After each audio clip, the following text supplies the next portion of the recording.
আ সুনম আপনাকে যুক্ত করা আছে, বলেন আপনি। কেমন আছেন ভাই? ভালো আছি, আশা করি আপনিও ভালো। বলেন তাহলে। আপনার লাইভ কন্টিনিউ দেখি, ভালো লাগে। আবার একটা প্রশ্ন মুমিনদের কাছে, যে সৃষ্টিকর্তা যদি মহান হয়, সৃষ্টি যদি থাকে, সৃষ্টির স্রষ্টাকে তারা চ্যালেঞ্জ করে কেন নুন আঁকা কেটে? হ্যাঁ, সেটা ঠিক। চ্যালেঞ্জ কেন করে? স্রষ্টা তো মানে নিখুঁত পারফেক্ট ডিজাইনার, তাই না? তাহলে আবার পারফেক্ট ডিজাইনের উপর আবার হাত দেয় কেন? হাত দেয় কেন? এটাই। ঠিক আছে। ঠিক আছে, আর কি কিছু জি। বলবেন ভাই? না, ঠিক আছে। আল্লাহ। আচ্ছা, ভালো থাকেন তাহলে। বিদায় জানাচ্ছি। আবার কথা হবে ভবিষ্যতে। পরের জনকে যুক্ত করি। মোহাম্মদ। মোহাম্মদ আপনাকে যুক্ত করা আছে, বলেন আপনি। জি ভাই, শোনা যাচ্ছে এখন? হ্যাঁ, শোনা যাচ্ছে, বলেন। হ্যাঁ, আমি আপনার একটা আর্টিকেল পড়ছি। শয়তান ডিম পাড়ে। তো সেই ডিমের সাইজ কেমন সেটা সম্পর্কে জানতে চাচ্ছি। সেটা তো ভাই এটা তো মুমিনরা বলতে পারবে ভাই। এটা আমি বলতে পারব না। জাহান্নামী, জাহান্নামী, জাহান্নামী, জাহান্নামী।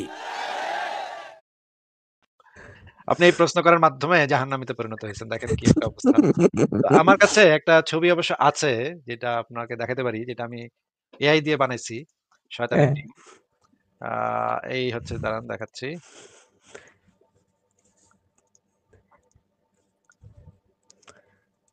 এই হচ্ছে সেই শয়তানের ডিমের ছবি, দেখছেন? হুম। শয়তানের ডিম এটা। অনেক সুন্দর।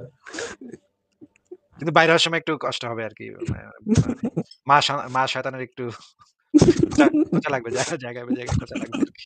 হুম। হ্যাঁ, ঠিক আছে, বলেন। আর কি কিছু বলবেন? কিছু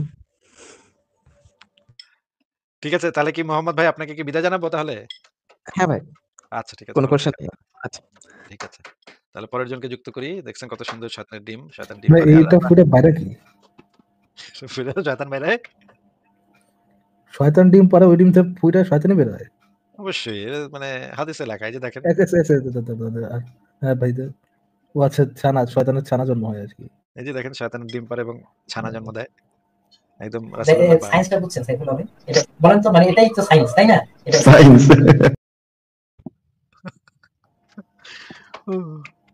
কি একটা অবস্থা ভাই। আচ্ছা, দাঁড়ান, এই মহান ভাইকে একটু যুক্ত করে নিই। মহান ভাই, আপনি বলেন তাহলে। শয়তান তাহলে কি পাখি? শয়তান হ্যাঁ কি ভাই, তাহলে পাখি অ্যাপারেন্টলি ভাই? ওটা হলো সিরাত আল কি বলে যে আল তাবারির তারিকুল রাসূলের ভলিউম 6 এ আছে। আচ্ছা, তাবারির হিস্ট্রি নিয়ে তো আবার একটু সমস্যা হয়ে যায় তাহলে। তাবারির ইয়া নিয়ে। এটা কি কোনো হাদিসে বা ইবনে ইসহাকের সিরাতে নাই? ইবনে ইসাকেও আছে ভাই। ইবনে ইসাকে আছে হলো আ ভলিউম 1 পেজ। আচ্ছা, মহান ভাই, আপনি কি একটু এখানে তাহলে প্রাইভেট চ্যাটে একটু লিখে দিতে পারবেন? কারণ আমি পরে ভুলে যাব। আমি তাহলে সেভ করে রাখতে পারি। সিউর, আমি এখনই লিখে দিচ্ছি ভাইয়া। Volume 1 page. আচ্ছা, ইবনে ইসহাকেরটা লিখে দেন। তাবারিরটা নিয়ে অনেক প্রবলেম হয়। তাবারির রেফারেন্স নিয়ে অনেক পরবর্তীতে প্রবলেম হয়। ইবনে ইসহাকেরটা হলে ভালো হয়। ওকে ভাইয়া, ঠিক আছে, দিয়ে দিচ্ছি আমি। আপনি ভাইয়া তাহলে একটু চেক করে নিয়েন আরকি দিস ইনসিডেন্ট। মানে আমি যেটা জানতে চাচ্ছিলাম ওয়েদার। মহান ভাই, আপনার কথা আর শোনা যাচ্ছে না। সরি ভাই, আমি যেটা জানতে চাচ্ছিলাম সেটা হলো যে এই ইনসিডেন্টটা কি মানে কুরাইশ পারসিকিউশন এর আগে হইছে নাকি পরে হইছে? এইটা আরকি আমি ডিটারমাইন করতে চাচ্ছিলাম। তো আমি তো এই ইনসিডেন্টটাই জানি না। আমি তাহলে আপনাকে ইয়া করে দিব না। আমি আগে আগে একটু পড়ি, পরে তারপরে একটু আপনাকে পরে বলব আমি। ওকে, ওকে, ঠিক আছে ভাইয়া। মানে ফার্স্ট ব্লাডটা আসলে কারা ড্র করছে? মুসলিমরা নাকি কুরাইশরা? আমার যতদূর মনে আছে যে ফার্স্ট বারটা মুসলিমদের পক্ষ থেকেই ইয়া করা হয়েছিল। মুসলিমরাই একজনকে খুন করছিল। আচ্ছা, এইটা ভাইয়া কোন ইনসিডেন্টটা আপনি রেফার করতেছিলেন?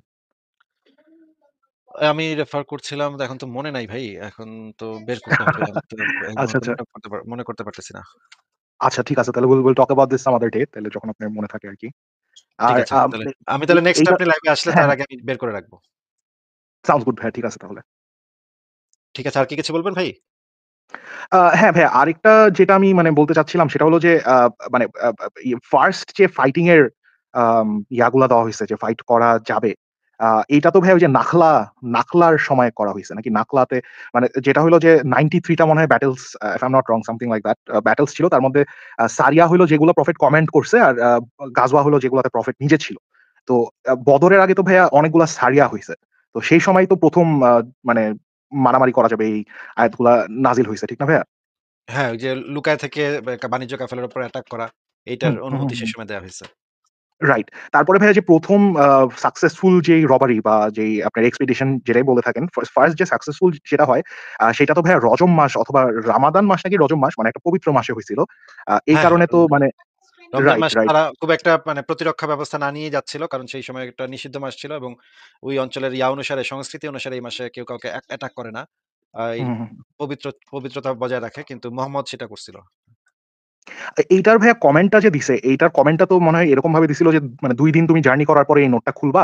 তারপর ওই নোটের ভিতরে লেখা ছিল যে নাকলায় গিয়ে এটার জন্য অপেক্ষা করতে। আর ওই সময় তো একজনের মনে হয় মাথা শেভ করা ছিল। সেইটা দেখায় একটা ডিসেপশন হিসেবে ইউজ করে তারপর তাদেরকে হত্যা করা হয় এবং ২ জনকে ধরে নিয়ে আসা হয় ভাইয়া as far as I remember। হ্যাঁ, আমারও সেরকমই পড়েছিলাম আমি। আপনি এই প্রত্যেকটা জিনিস আপনি আ একটু আপনি যেহেতু এই জিনিসগুলা সম্পর্কে ইন্টারেস্টেড এবং এগুলো আপনি পড়তেছেনই অলরেডি, তাহলে আপনি রেফারেন্স গুলো একটু কালেক্ট করে আমাকে যদি আপনি পাঠায় দেন, তাহলে আমি হুম, কিন্তু সেই শিওর। জিনিসগুলা সংশয়.com এ এড করে ফেলতে পারি। কারণ এই জিনিসগুলা এত বেশি যে এত কিছু একসাথে মাথায় রাখাও বা করাও খুব কঠিন। আপনি যেই জিনিসটা খুঁজে পাচ্ছেন বা যেই জিনিসটা আপনি হুম, হুম, হাতের হুম। কাছে পেয়ে যাচ্ছেন, সেই জিনিসগুলো একটা করে নোট করে রাখেন এবং রেফারেন্স গুলা আপনি মানে সাথে লিখে রাখেন। এবং পরে যখন কয়েকটা জমা হবে তখন আমাকে পাঠায় দেন। আমি সেগুলা এড করে নিব। এরপরে যদি একবার এড হয়ে যায় তখন কিন্তু আমরা এগুলা নিয়ে আলোচনা করতে পারি। এইগুলা এখনো আমি এড করি নাই। যে আপনি যেই জিনিসগুলা হুম, বলছেন হুম, হুম। সেগুলো এখনো আমাদের লেখার ভিতরে আমরা এড করি নাই। আচ্ছা ভাই, তাহলে আমি রেফারেন্স গুলো কালেক্ট করে করব। আমি আসলে যেটা ইন্টারেস্টেড সেটা হলো যে মানে নরমালি তো আমরা হিস্ট্রিতে যখন পড়ি তখন অনেক কিছু থাকে যেগুলা মানে এক্সট্রা, যেমন কথার কথা যে খাদিজা দেখলো যে নবী সিরিয়া থেকে আসতেছে, আসার পথে ফেরার পথে দেখলো যে উটের উপরে চড়ে আসতেছে। এটা হলো একটা মানে it's like a statement. But যেটা হয় রিলিজিয়াস টেক্সটে এগুলার একটু ফুলায় ফাপায় বলে। যেমন আসতেছিল তখন দেখতেছিল যে ২ টা কি বলে ফেরেশতা ২ কাঁধের উপরে বইসা আছে। মানে বা ২ কাঁধের মধ্যে থেকে উড়ায় নিয়ে আসতেছে। মানে এরকম টাইপের মানে একটু বাড়ায় কথা বলা থাকে। সো একদম হিস্টোরিক্যাল আ যে ব্যাপারটা আসলে হিস্টোরিক্যালি কি হইছে একটা chronological order এ জিনিসটা আসলে বের করাটা is like more of my interest. মানে that is what I am trying to do আসলে, টু বি অনেস্ট। ঠিক আছে, তাহলে আপনি আমাদেরকে হেল্প করেন। আমরাও তাহলে সেই জিনিসগুলা এড করে ফেলি। আপনি যেহেতু এই বিষয়ে পড়ালেখা করছেনই, তাহলে আপনি আমাদেরকে এগুলো পাঠায় দেন সাথে। আচ্ছা ভাই, আমি তাহলে রেফারেন্স গুলো পাঠিয়ে দিব and thank you so much for adding me. Asif ভাই, আপনি কিছু মোমিনকে এড করেন। Let's hear you bash them. ঠিক আছে। তাহলে ভালো থাকেন মাহান ভাই। ঠিক বিদায় আছে, জানাই। ঠিক আছে। আসিফ ভাই, ঠিক আছে। আচ্ছা। পরের জনকে যুক্ত করি তাহলে। আচ্ছা, শিওর আসিফ ভাই। পরের জনকে যুক্ত করি তাহলে। শ্যাডো অফ এথিক্স আপনাকে যুক্ত করা হয়েছে। বলেন আপনি। আসিফ ভাই, ফারাজ ভাই আপনারা ভালো আছেন? হ্যাঁ, ভালো আছি। বলেন। হ্যাঁ, ভাই আমি একটা বিষয় নিয়ে প্রশ্ন করতে চাচ্ছি। সেটা হচ্ছে আপনার যদি কেউ ধর্ম থেকে বের হয়ে যায়, অর্থাৎ ইসলাম ধর্ম থেকে বের হয়ে যায়, তাহলে শরিয়া আইন অনুযায়ী তার শাস্তি হচ্ছে আমরা জানি মৃত্যুদণ্ড। এখন যেহেতু আফগানিস্তানকে আমরা যদি একটা শরিয়া রাষ্ট্র ধরি, এখন কোনো আফগানিস্তান যদি বের হয়ে যায়, তাহলে তার শাস্তি যদি মৃত্যুদণ্ড হয়, এই জিনিসটা কোন প্রসেসে যাবে? সেটা কি আমাদের যে লিবারেল ডেমোক্রেটিক প্রক্রিয়ার মাধ্যমে করবে নাকি শরিয়ার মাধ্যমে করবে? আমি যেটা বুঝাতে চাচ্ছি যে ওই ল টা যদি বাংলাদেশে হয়, তাহলে এটা আপনার আইডেন্টিফাই করবে কিভাবে সে যে ধর্ম বিশ্বাস করে এটা বা তো করে না? এটা তো মনে করেন ভারতে যদি এখন এরকমের আইন করে, নরেন্দ্র মোদী যদি এরকম করে যে হিন্দু থেকে কেউ যদি মুসলিম হয়, তাহলে তার পুরা পরিবার সুদ্ধা জবাই করে ফেলা। হ্যাঁ? এটা যদি আইন করে ভারত সরকার, মনে করেন আইন করল যে কেউ যদি হিন্দু থেকে মুসলমান হয়, তাহলে পুরা পরিবার সুদ্ধা জবাই করে ফেলা। বা যদি এরকম আইন করে যে মুসলমানদেরকে ভারতে থাকতে দিব না। মুসলমানদেরকে যেখানে পাও সেখানে হত্যা করো, ওত পেতে বসে থাকো। তাহলে কি আমরা কি সেটাকে বলবো যে এটা তো ভারতের ইন্টারনাল ব্যাপার, ভারতের আইন তো ভারতের মতোই চলবে, ভারতের লোকেরাই ভারতের আইন বানাবে। অসুবিধা কি? ভারত তো নিজেরা ওদের মতোই তো আইন বানাবে। এটা কোন পদ্ধতিতে চলবে? ভারতের পদ্ধতিতেই তো চলবে। এরকম বলবো নাকি আমরা বলবো যে এটা খুবই অমানবিক, অনৈতিক একটা আইন ভারত করছে, যেটা মানবাধিকার লঙ্ঘন করে। কোনটা বলবো আমরা? অবশ্যই মানবাধিকার লঙ্ঘন করে। মানবাধিকার লঙ্ঘন করে যে আপনি বলতেছেন সেটা কি ভাই ভারত তো ওদের মতো করে আইন করছে। তাহলে আপনি এখানে মানে কথা বলতেছেন কেন? ওরা ওদের মতো আইন করবে না? অসুবিধা কি? কিন্তু কোনো আইন তো ভাইয়া ধর্মের উপর ভিত্তি করে চলতে পারে না। বিশেষ করে 21st সেঞ্চুরিতে। এখন আফগানিস্তানে যেটা চলতেছে এটাকে কি আমরা শরিয়া বলতে পারি নাকি সফট শরিয়া বলতে পারি? আ আপনার কি মতামত? একইভাবে আ আ যেটা হচ্ছে কথা সেটা হচ্ছে আফগানিস্তানেও এই আইন করতে পারে না। কারণ এই আইনগুলা আন্তর্জাতিক মানবাধিকার সনদের পরিপন্থী। মানবাধিকার লঙ্ঘন করে এই আইনগুলা। যদি কেউ যদি ইসলাম ধর্ম ত্যাগ করে তাকে যদি মৃত্যুদণ্ড দেওয়া হয় সেটা তার মানবাধিকার লঙ্ঘন। তার বিশ্বাসের স্বাধীনতা, বিশ্বাসের অধিকার এটা লঙ্ঘন করতেছে। এই শতাব্দীতে কেউ এই ধরনের আইন যদি করে, আইন করলে তো তারা ইমপ্লিমেন্ট সেটা করতেই পারে নিজের দেশে। যে কেউ যেকোনো ধরনের আইন করে সেইটা নিজের দেশে এপ্লাই করতেই পারে। কিন্তু তাতে তো সেই আইনটা নৈতিক হবে না। সেই আইনটা অনৈতিকই থাকবে। আফগানিস্তান যদি এটা করে তাহলে অনৈতিকই থাকবে। আফগানিস্তান এখন যেটা আছে সেটা সফট শরিয়া বলা যায় না। সেটা শরিয়াই। কিন্তু তারা এখন বর্তমান বিশ্বে তো শরিয়া একদম 100% শরিয়া আইন করাও তো আসলে একটা ইম্পসিবল ব্যাপার। কারণ বিদেশি রাষ্ট্রগুলোর সাথে তো সম্পর্ক রাখতে হয় কোনো না কোনোভাবে। এই কারণে 100% শরিয়া ভিত্তিক রাষ্ট্র করাও আসলে এই শতাব্দীতে সম্ভব না। কিন্তু তারপরেও তারা যতটুকু করতেছে সেটা তো শরিয়া ভিত্তিকই করতেছে। এখন বাঙ্গু যেসব মুমিনরা শরিয়া চায় বাংলাদেশে, তারা কি আফগানিস্তানে সিকিউর ফিল করবে নাকি বাংলাদেশে? নাম্বার 2 হচ্ছে যারা শরিয়া আইন চায় তারা দেখা যায় পর্নোগ্রাফি দেখে, তারা প্রেম করে, তারা জিনা করে অর্থাৎ বিয়ে ছাড়া সঙ্গম করে, তারা আপনার দেখা যায় যত প্রকার অন-ইসলামিক কাজ আছে তারা গান শুনে, এই কাজগুলা করে। তো কালকে যদি শরিয়া আইন হয়, আমি চাই বাংলাদেশে ৫ বছরের জন্য শরিয়া আইন চলুক এবং এই বাঙ্গুগুলা যারা আপনার এখন শরিয়ার জন্য চিল্লাচিল্লি করতেছে তাদের একটা শিক্ষা হোক। না আরেকটা জিনিস ভাই আমি আপনার সাথে এই ডাটাটা শেয়ার করতে চাই যে ২০২৪ এর আপনার এটা হচ্ছে গ্লোবাল টেরোরিজম ইনডেক্সের তথ্য মতে যে ২০২৪ সালে টোটাল অ্যাটাক হইছে ৩,০০০ এর উপরে। ঠিক আছে? যেটা ২০১৭ সালে ছিল ৮,০০০। তার মানে ১৭ থেকে ২৪ পর্যন্ত এই অ্যাটাক গুলা কমছে। কিন্তু এটা একবারে শেষ করা সম্ভব হচ্ছে না। আরেকটা জিনিস হচ্ছে আইএস এর হাতে, বোকো হারামের হাতে তালেবান, আল শাবাব, হামাস, লস্কর-ই-তৈয়বা, জইশ-ই-মোহাম্মদ, আনসারুল্লাহ বাংলা, হিজবুল্লাহ এদের হাতে বা এরা যে পরিমাণ মানুষকে হত্যা করছে সেই ডেটাগুলা দেখলে আসলে পিলে চমকানোর মতো। এখন এই সমস্ত সংগঠন খ্রিস্টান, ইহুদি, বুদ্ধ, হিন্দু অন্য ধর্ম থেকে আসে না। এগুলা আসে একমাত্র ইসলাম থেকে। এখন যারা বলে যে সন্ত্রাসীদের সাথে ইসলামের কোনো সম্পর্ক নাই, তাহলে এই যে পৃথিবীর টপ ৩০ টা আমি যদি ইসলামিক জঙ্গি সংগঠন দেখি সবগুলা তারা সবাই নামাজ পড়ে, তাদের লেবাস সবগুলা ইসলামিক আইন ফলো করে। তারা ইসলামিক ল ফলো করে। তাহলে কেন তারা বলে যে এই সন্ত্রাসীদের সাথে ইসলামের সম্পর্ক নাই? যারা ইসলামিক সন্ত্রাসী এবং হামলা করে বিভিন্ন দেশে, হ্যাঁ? বিভিন্ন ওয়েস্টার্ন দেশে হামলা করে, তারা তো সম্পূর্ণ কোরআন এবং হাদিস থেকে এই স্পিরিটটা নিয়ে হামলা করতেছে। তো এটা কিভাবে সমাধান করবেন যে যারা বলতেছে এদের সাথে ধর্মের কোনো সম্পর্ক নাই? এই যে আমরা যে লাইভগুলা করছি সেই লাইভগুলাই আমরা করে যাব। আমরা আমাদের পক্ষ থেকে যে কাজগুলা করার দরকার সেগুলো আমরা করছি ভাই। কিন্তু সামগ্রিকভাবে কি করা দরকার বা কি করলে কি হবে সেটা আমি জানি না। আমাদের পক্ষে ব্যক্তিগত উদ্যোগে যতটুকু সম্ভব ততটুকু আমরা করছি। শ্যাডো অফ এথিক্স ভাই, আপনার সাথে কথা বলে ভালো লাগলো। আপনি আর কিছু বললে শেষ বলতে পারেন, তাহলে আপনাকে বিদায় জানাবো। জি ভাই, আমি ১ মিনিট সময় নিচ্ছি। সেটা হচ্ছে বাংলাদেশের একজন আলেম তিনি আপনার তার ফেসবুকে স্ট্যাটাস দেখলাম যে তিনি নাকি অ্যাথিস্ট হয়ে গেছেন। তার ওখানে কমেন্ট ২০০ প্লাস কমেন্টে দেখলাম তাকে কতল করা, হত্যা করা এগুলা আ এগুলা মানুষ ওয়াজিব হয়ে গেছে এরকম বলতেছে। তো তার নাম হচ্ছে ইমরান বিন বাশার ভাই। এই তথ্যটা কি আপনার জানা আছে? বা আপনি একটু যদি উনাকে এই বিষয়ে আপনি যদি একটু উনার দিকে দৃষ্টিপাত করতেন। কারণ আমার মনে হয় যে ভাই তাকে মেরে ফেলবে ভাইয়া। আমি আমার ইনবক্সে ২-১ টা স্ক্রিনশট পেয়েছি এরকম বিষয়ে। কিন্তু আমি তো আসলে জিনিসটা ভালোভাবে আমি জাস্ট চোখ বুলায় গেছি। আমি আসলে দেখি নাই এই জিনিসটা কি। আর আমাকে কেউ না বললে তো আমি আ ডিটেইলস এ জানতে পারব না। এখন এই বিষয়ে ফারাজ ভাই কি কিছু জানেন আপনি এই বিষয়ে? কোন বিষয়টাতে আছে ভাই? এই কি যেন একটা মানে আলেম সে নাকি মুরতাদ হয়ে গেছে, এখন না নাকি না তাকে না, মেরে ফেলা দেখে নিয়েছি ভাই, রাইট, দেখে রাইট। নিয়েছি। ভাইয়া আমি তাকে এই যে আমি আমি তার ইয়াটা আপনার এখানে দিচ্ছি। হ্যাঁ? চ্যাটে দিচ্ছি। তার নাম হচ্ছে আপনার ইমরান বিন বাশার। আচ্ছা, ঠিক আছে। এই বিষয় নিয়ে আমরা তাহলে আর কথা না বলি। বা শ্যাডো অফ এথিক্স ভাই, আপনি আমাকে লিংকটা দিয়ে যান। আমি পরে দেখে নিবনে। ওকে ভাইয়া, থ্যাংক ইউ। এটা নিয়ে আর কোনো কিছু বলার দরকার নেই। ঠিক আছে, ভালো থাকেন, তাহলে বিদায় জি, জানাই। ওকে ধন্যবাদ। আচ্ছা, আপনাকে ব্যাকস্টেজে রাখছি। আপনি ব্যাকস্টেজে থেকে প্রাইভেট চ্যাটে ওই লিংকটা দিয়ে যান। পরের জনকে যুক্ত করি তাহলে। এম সামি আপনাকে যুক্ত করা হয়েছে, বলেন আপনি। সামি আপনাকে যুক্ত করা হয়েছে। আনমিউট করে কথা বলেন। সামি, এম সামি আপনাকে যুক্ত করা হয়েছে। আনমিউট করে কথা বলেন। না, আপনি কোনো সাড়া শব্দ করছেন না, তাহলে বিদায়। পরের জনকে যুক্ত করি। হার্টমান আপনাকে যুক্ত করা হয়েছে, বলেন আপনি। হার্টমান আপনাকে যুক্ত করা হয়েছে, বলেন। হার্টমান আপনি আনমিউট করে কথা বলেন না, আপনি তো কোনো কথা বলছেন না, তাহলে বিদায়। কি একটা অবস্থা। ঠিক আছে, শ্যাডো অফ এথিক্স ভাই, আপনার ইয়াটা আমি পেয়েছি। তাহলে আপনাকে তাহলে আজকে বিদায় করে দিচ্ছি। পরের জনকে যুক্ত করি। ইনফিনিট সুনামি আপনাকে যুক্ত করা আছে, বলেন আপনি। সুকুই আমি আছি ভাই, কি? ও সুকু, সুকুই সুকু আমি। আপনি। আচ্ছা, আচ্ছা, সরি। হ্যাঁ, বলেন। কেমন আছেন ভাই? ভালো আছি ভাই, বলেন। তো ভাই আমার একটা প্রশ্ন ছিল যে আল্লাহ সর্বশক্তিমান, ঠিক আছে বুঝলাম।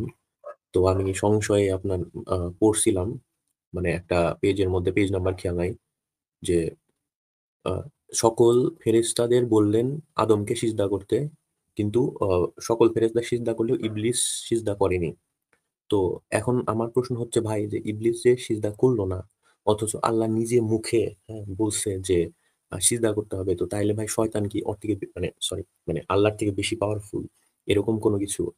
আর যদি পাওয়ারফুল নাই হয় তাহলে আদেশটা অমান্য করলো কিভাবে? হ্যাঁ, আল্লাহ তো যা চায় সেটা হওয়া বললেই সেটা হয়ে যায়। জি। কিন্তু এটা তো হইল না। যে কাজটা তো ঘটলো না। আল্লাহর থেকে তো তাইলে শয়তানের পাওয়ার তো বেশি বোঝা যাচ্ছে। তো তাহলে মানে শয়তানি কি মানে মূল সৃষ্টিকর্তা? মানে বুঝলাম না। ইবলিশই কি তাহলে মূল সৃষ্টিকর্তা আর আল্লাহ তার সাবঅর্ডিনেট? কি জানি ভাই বলতে পারছি না। আপনার মানে প্রশ্ন ভালো প্রশ্ন। আর যখন এই কি বলে মানে দূর ভুলে গেলাম। মানে এক মিনিট।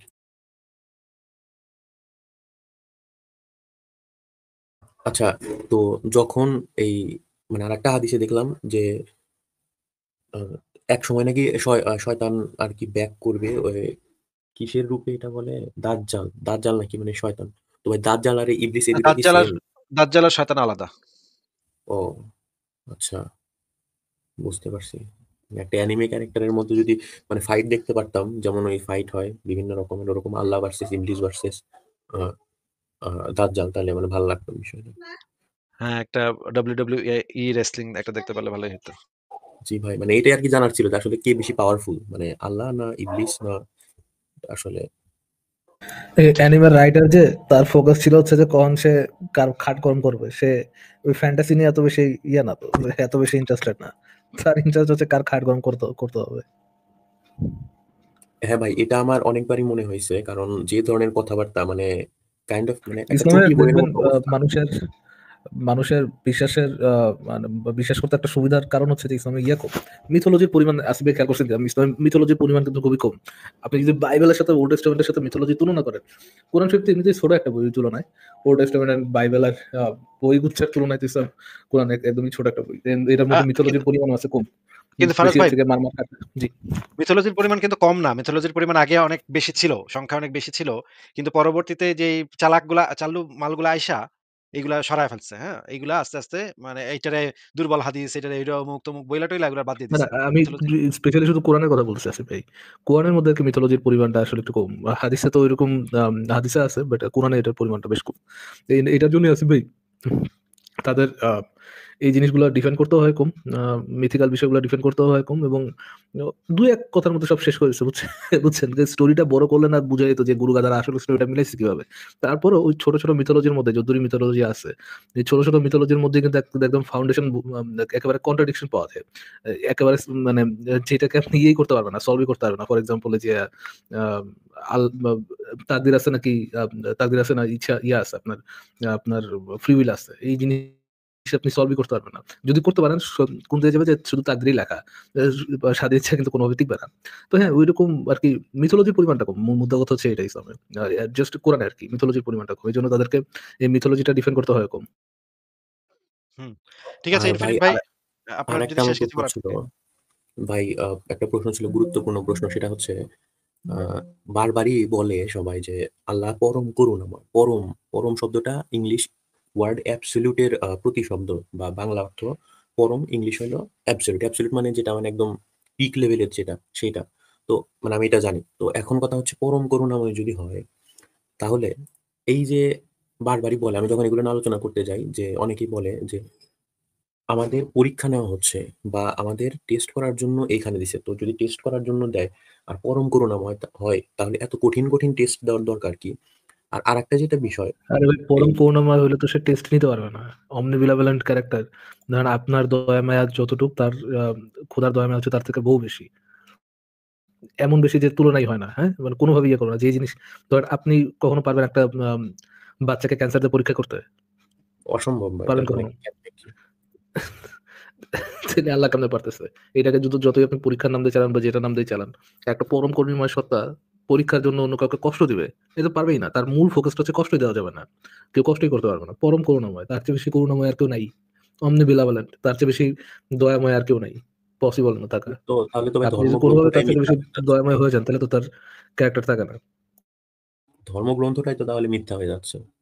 হ্যাঁ, তারপরে ওইগুলো যদি আপনি অ্যাসাইড রাখেন, ফর এক্সাম্পল অনেক ধরনের ক্রিশ্চিয়ান বুলশিট আছে, ফর এক্সাম্পল তারা বলেছে মানুষকে সাফার করা হয় যেন তারা গ্রো করতে পারে, তারা আরো ম্যাচিউর হতে পারে। ওটা তারপর আপনি যদি ওইগুলো দিয়ে অ্যাসাইড রাখেন, আপনি নেচারের সাফার কখনো ইয়ে করতে পারবেন না। ফর এক্সাম্পল একটু আগে যে কথাটা বললাম, একটা বাচ্চাকে ক্যান্সার দিয়ে বড় করা এবং ওই বাচ্চাটাকে ক্যান্সার দিয়ে মেরে ফেলা, কোনোভাবে এটাকে আপনি ইয়ে দিয়ে জাস্টিফাই করতে পারবেন না। কোনো কিছু দিয়ে আপনি এটা জাস্টিফাই করতে পারবেন না যে এটা দ্বারা এই সাফারিং থেকে কোনোভাবে জাস্টিফাই করে আপনি বানাই দিলেন যে ওকে এটা সাথে পরম করুণাময় কন্ট্রাডিক্ট করে না। অফকোর্স করে। তো আমি এইটা দেখে মানে এই বিষয়টা পড়ার পরে আমি যখন একজনকে জিজ্ঞাসা করছি, আমার ক্লোজ একজন বলতেছে যে তুই সারাদিন এসব এই নাস্তিকদের ভিডিও দেখোস, ওরা নিজেরা কিছু বোঝে না, ভুল অপব্যাখ্যা দেয়, ওগুলা দেখে আসে, মানে তুই নিজেও এইসব মানে উল্টাপাল্টা কথাবার্তা বলস, তোর সাথে মিশা যাবে না, মানে এরকম একটা ব্যাপার। ট্রান্সলেশন হচ্ছে যে আমি এটা নিয়ে চিন্তা করি নাই, আমার সাথে এটা নিয়ে কথা বলিস না, হ্যাঁ বুঝতে পারছি।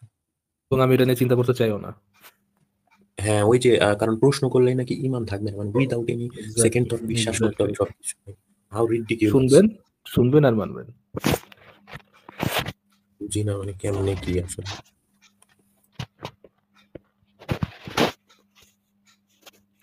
আচ্ছা, আর কি কিছু বলবেন আপনি? ভাই?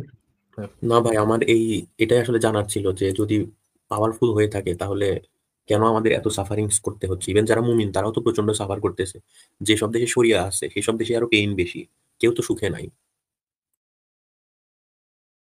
ঠিক আছে, তাহলে আপনাকে আজকে বিদায় জানাই আমরা, ইনফিনিট ভাই। ভালো থাকেন। ধন্যবাদ যুক্ত করার জন্য। আচ্ছা, ঠিক আছে। তাহলে ফারাজ ভাই আজকে কি শেষ করে দিব নাকি? শিওর আছে ভাই, অনেকক্ষণ হয়েছে, 4 ঘন্টা আপনি ছিলেন ভাই, মোটামুটি অনেক লম্বা হয়ে গেছে। ঠিক আছে, সবাইকে অনেক ধন্যবাদ আজকের লাইভটা দেখার জন্য। আর যেই বিষয়গুলো নিয়ে আমরা আপনাদের কাছে যদি কোনো রেফারেন্স থাকে, কোনো ভিডিও থাকে, তাহলে আমাদেরকে পাঠিয়ে দিতে পারেন। আর ফারাজ ভাই আপনি আমাকে ওই আরেকটা ড্রাইভের ভিতরে ওই জিনিসগুলা রেখে আমাকে ওইটা একটু দিয়ে দিয়েন। কারণ ওই জিনিসগুলো ওকে আমি ভাই। সংশয়.com এর বিভিন্ন লেখার নিচে একসাথে ব্যবহার করতে চাই। যে লেখাগুলো যেন একদম কমপ্লিট হয়, কমপ্লিট কালেকশন হয়। এই কারণে এই জিনিসগুলো করতে হবে। ঠিক আছে, তাহলে যাদের কাছে ভিডিও আছে তারা আমাকে পাঠিয়ে দিতে পারেন এবং কোনো রেফারেন্স পেলে আমাকে ইমেইল করে দিতে পারেন। অনেক ধন্যবাদ আপনাদের সবাইকে। তাহলে আজকের মতো শেষ করে দিচ্ছি। শুভরাত্রি।